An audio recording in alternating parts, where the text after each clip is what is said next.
The film opens with Travis working a grim job at a retirement home, until he's called in and told he's laid off due to budget cuts. Broke and furious, he shows up the next day at an anti-war rally with a friend who reminds him how, back in college, Travis used to sign up for paid test subject gigs whenever money got tight. The protest explodes into a scuffle when a soldier charges the crowd, shoving people around. Travis notices a woman, Bay, get knocked down. He yanks the soldier back and squares up, fist raised, but can't bring himself to throw the punch. Police rush in and drag the soldier away. Travis helps Bay up, makes sure she's okay, and asks her to grab a drink after the march. At the bar, they talk activism and how life keeps punishing anyone who tries to stay decent. Bay admits this is her final protest. She's moving to India soon. She even suggests Travis come with her. He can't. He doesn't have the cash to restart his life. Still, he asks to see her again before she leaves, and Bay agrees.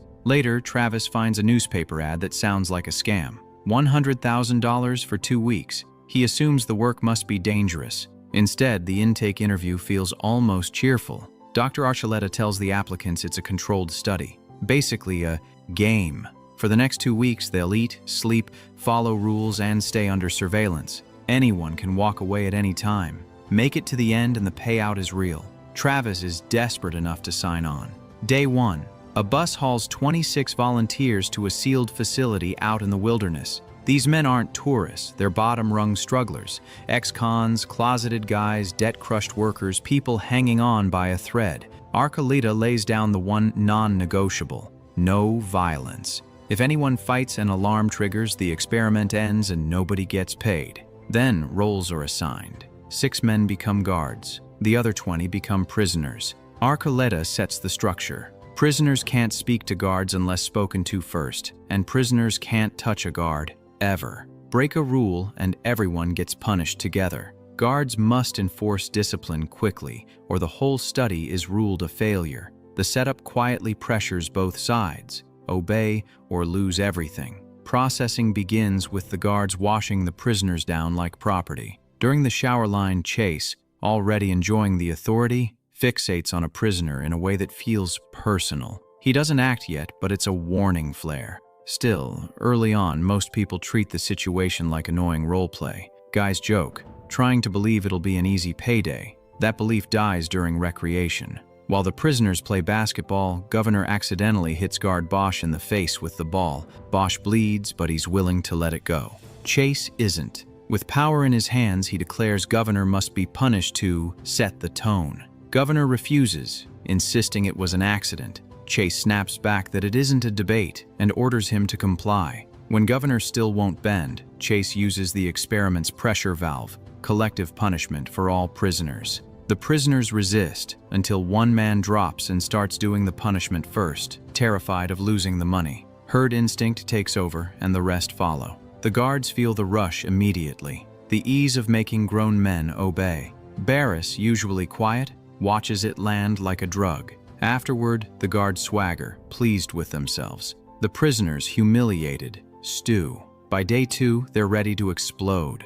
Lunch arrives with a black, paste-like beans mixture that looks vile. Travis tries to dump it, but guard Helweg blocks him, insisting the rules require prisoners to finish their food. Travis argues back. Oscar backs him up. Helweg refuses to budge. Oscar accidentally tips his whole tray into the trash, daring them to respond. Chase steps in, enjoying the moment, and turns it into another obedience test. Travis, disgusted and angry, smears the paste onto Helweg's hand and basically tells him to keep it. Chase calls it rebellion and orders punishment again. This time, Governor steps forward, still burning from yesterday. He starts the chaos, throwing food, taunting, provoking. The dining hall turns into a riot of shouting and flying trays. Helweg retreats and locks the door, but the message is clear. The prisoners can move as a pack, and the guards are losing control. Chase wants revenge without technically crossing into violence.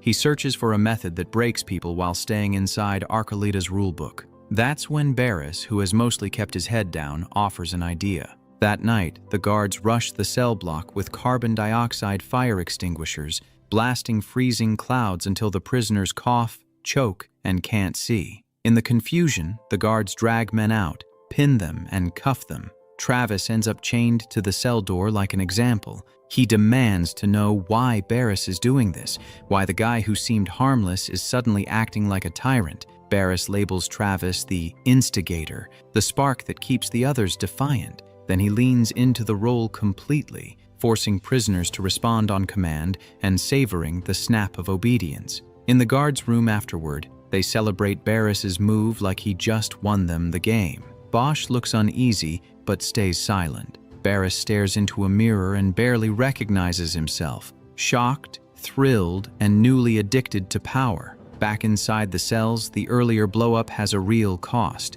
Benji, who's diabetic, starts crashing. He needs insulin, but the nearest guard treats it like background noise. Benji curls up on his bunk, trying to ride it out. By morning roll call, it's obvious he's not faking. He's pale, swollen, and barely steady. Even then, the guards answer with orders, not help, dragging him out like he's being difficult instead of sick. Travis can't stomach it. He argues that the no violence rule is meaningless if they're willing to let a man medically collapse. Barris shuts him down, mocking him, calling him soft, and warning that more back talk will bring punishment. The tension spikes, so the guards herd everyone back into the cells. Inside, Nix gives Travis the bleak math. In a sealed place with weak oversight, power becomes the only law. Travis has already painted a target on his back by challenging the uniforms.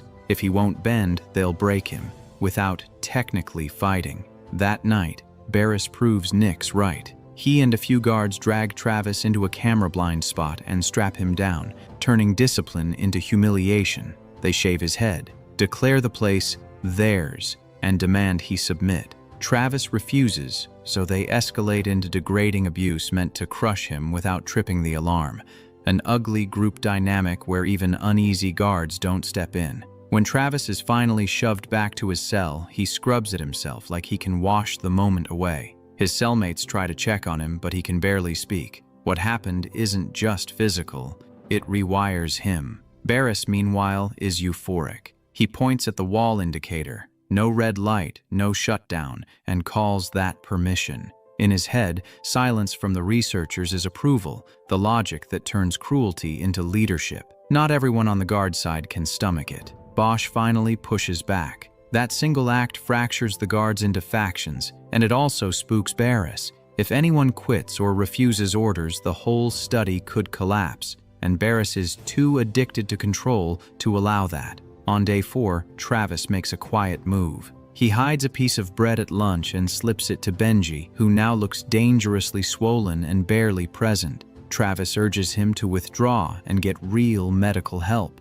Benji refuses, clinging to the $100,000, and even asks Travis to find the insulin, using kindness while ignoring the risk it creates. Travis takes the gamble anyway. He approaches Bosch privately and begs him to check the supply room for Benji's medication. Bosch agrees, choosing conscience over team. While Bosch searches, Chase isolates Oscar and tries to coerce him into favors, but Barris catches the attempt, and the two guards clash, more about authority than morality. Then, someone spots Bosch on the monitors with the medicine. Barris sees betrayal. He corners Bosch, pressures him, and Bosch reluctantly hands it over to avoid immediate chaos. Barris doesn't stop there. He decides to turn it into a lesson and pins the theft on Travis. Barris drags Travis toward the washroom and starts a new round of punishment designed to erase him as a person. Travis pleads that they're going too far. Barris hears only challenge. He orders Travis into another act of degradation meant to break him. When Travis refuses, other guards force compliance. Eventually, Travis breaks. Not because he agrees, but because he wants it to end. Barris gets the submission he's been hunting for and smiles like he's won.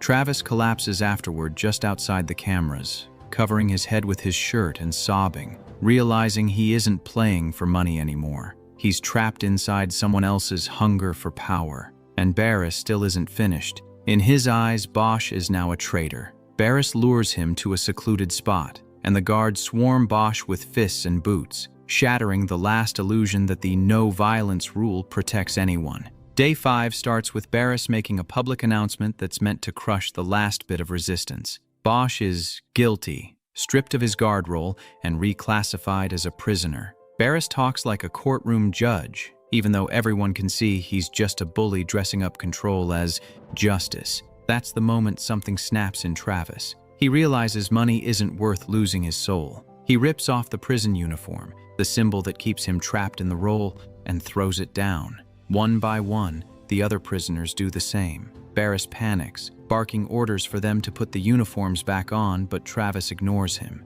Then Travis climbs up onto the fence and screams at the cameras, demanding the researchers shut this down immediately. He expects the loudspeaker, the staff, anything. He gets nothing. The silence is the most terrifying answer of all. The people running this are watching and choosing not to intervene. Barris yanks Travis down and grabs him by the throat, trying to reassert dominance with raw intimidation. Benji stumbles forward to help, only for Barris to swing a baton-like club and strike him in the head. Benji drops hard and starts convulsing. For a second, everyone freezes, stunned that it actually happened in front of them. Instead of backing down, Barris spirals deeper. He orders Travis shoved into an old boiler pipe, basically a metal coffin, slams the heavy door and leaves him in darkness. Then he forces the prisoners back to their cells, trying to lock the whole situation back into order, like he can rewind reality. Some of the guards finally feel the fear they should have felt earlier.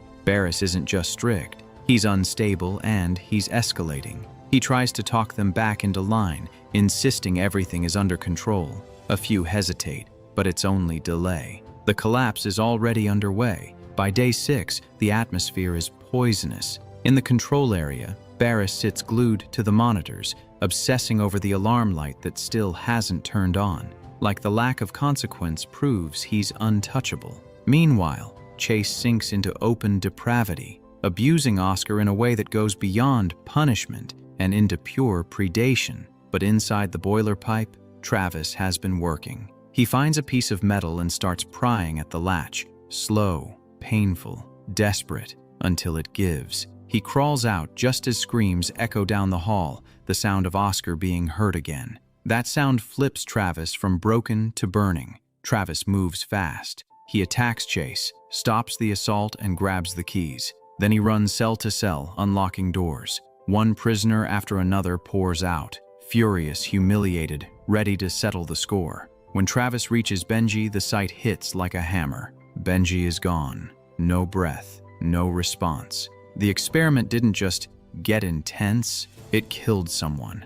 Now the prisoners aren't negotiating. They swarm toward the guards room with metal rods and anything they can lift. Hellweg looks ready to faint. The only one who still acts fearless is Barris, drunk on authority, clutching a knife as if he can fight his way out of consequences. As the prisoners smash through barriers, the guards abandon Barris one by one and run. Even Barris finally bolts when he realizes he's alone. The chase floods into another corridor where the guards' escape route is blocked. Barris tries to rally them, barking orders like it's still day one. Nobody listens. They just want out. The prisoners catch up and the facility becomes a battlefield. A week ago, these men were strangers chasing quick cash. Now they're enemies who've watched each other become monsters. In the chaos, Travis corners Barris. Barris pulls the hidden knife and lunges without hesitation. Travis catches the blade, hand slicing, pain flashing, barely stopping it from sinking in.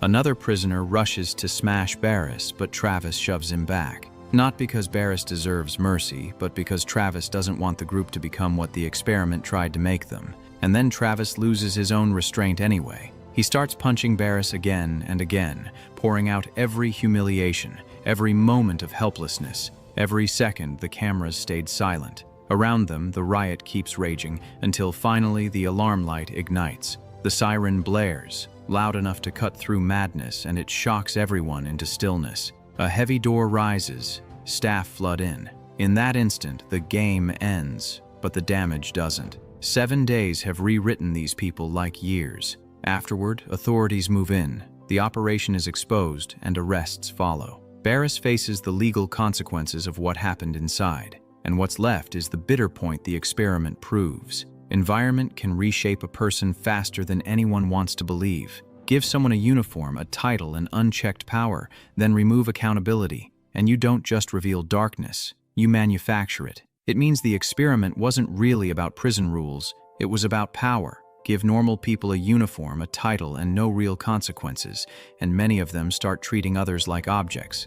On the other side, if you strip people of dignity, trap them, and punish them collectively, they don't stay civil. They either submit or explode. The lesson is scary but simple. Environment shapes behavior faster than personality does. Most evil doesn't start as evil. It starts as small cruelty that gets tolerated, then repeated, then justified. And when the system watching you stays silent, people take that silence as permission.